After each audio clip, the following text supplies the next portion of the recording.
Some people are saying that they're not even anywhere near office yet, but their key flagship economic and green policy is in tatters.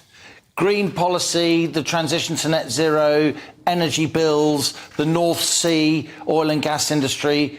These things are now really at the centre stage of British politics. They're usually what nerds like me talk about, but they are now front and centre, not least because of this cost of living squeeze, with higher energy bills, higher fuel bills when you're filling up your van and your car, on the minds of so many consumers and households now.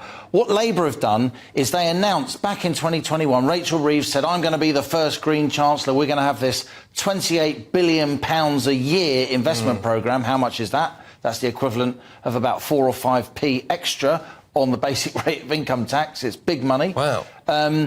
We're going to have this £28 billion a year green investment. We're going to generate green jobs. We're going to subsidise gigafactories being built, making the batteries for electric vehicles. Yeah. And Rachel Reeves is saying now, you know what?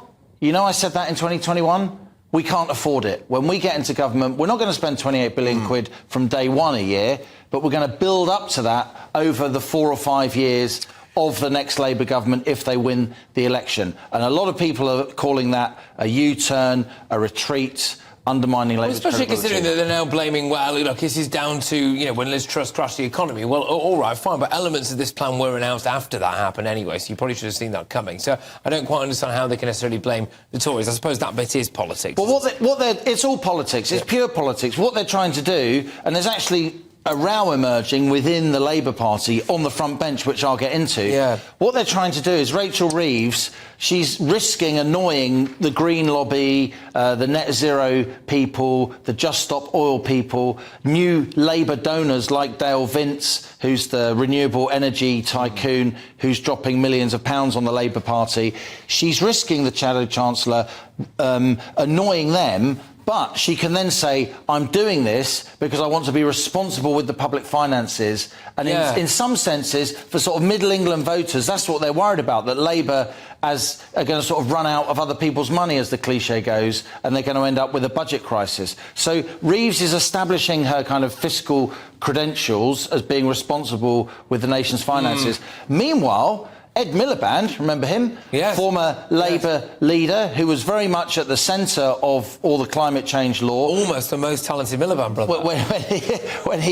When he was a cabinet minister under Tony Blair back in 2007, he is now tweeting, oh, we are going to spend this money, don't let people tell you that we're retreating. So there seems to be a bit of a mixed message. A message discipline is key as Labour tries to rebuild its credibility. But it cuts right to the heart of a lot of people, the kind of battle between what we can afford and whether or not we really want to save the planet. Because people will just say we should bankrupt ourselves. People like Just Stop Oil and Extinction Rebellion. A lot of those people don't really care about what the rest of the country looks like and what the finances are. Excuse me, it's mainly just about let's just stop this particular issue. And now maybe Rachel Reeves has gone, well, actually, we just really can't afford. There is that tension between spending money now on the transition to net zero, households suffering, making people install heat pumps, if you think that's the right way to go. Forking out for making people buy electric vehicles, which are still very expensive, if you think that's the right way to go. There's that tension.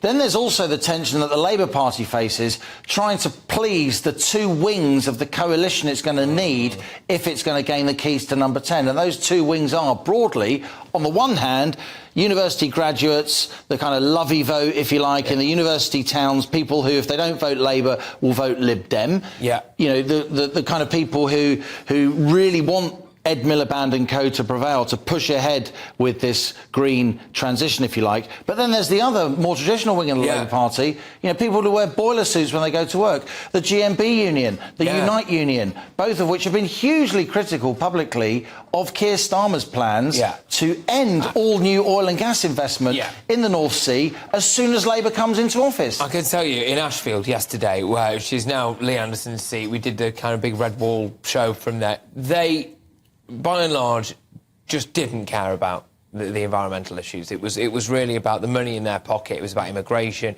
It was about the key things. Or they thought, I find a lot of people, they worry that we're going too fast. Yeah, people want that's what fresh they care air. about. People want their kids not to live in smog and industrial squalor, but they think we're going too fast. Exactly. They think a lot of wealthy people have these, what we call kind of luxury views. It's all about them feeling superior, you know, having the Tesla on the front drive, having the Land Rover and the little run around the back where the neighbours can't see them. Yeah. So for a lot of ordinary people who really bear the biggest cost proportionately of this transition, they think Labour needs to look after them. Labour needs to look after the working class blue collar vote rather than the kind of posh graduate vote. But it's played into to Rishi Sunak's hands. He was giving a talk earlier on today, and he was saying, you know, he made a joke about how Keir Starmer received something like 18 grand for a book of policy ideas, which presumably actually would just at some point be a manifesto. But anyway, and then had to hand the money back because he didn't have any. Whether or not that's true, and he's also made a little move today, Rishi Sunak and Jeremy Hunt, by making the windfall tax on North Sea oil and gas companies. While Keir Starmer's trying to ban new investment in the North Sea, the Tories have reined in slightly their windfall tax. So instead of always charging the oil and gas companies in the North Sea 75% of their profits, 75% of their profits, they're now going to charge them less than 75%, just 40%, if the oil price goes below a certain level. But I've talked to a couple of big oil companies operating in the North Sea today. They're not particularly impressed. They're not going public with that now. They don't think this is going to end what is mounting now, Patrick, to an investment strike in the North Sea as a result of this government policy. There we go. Right.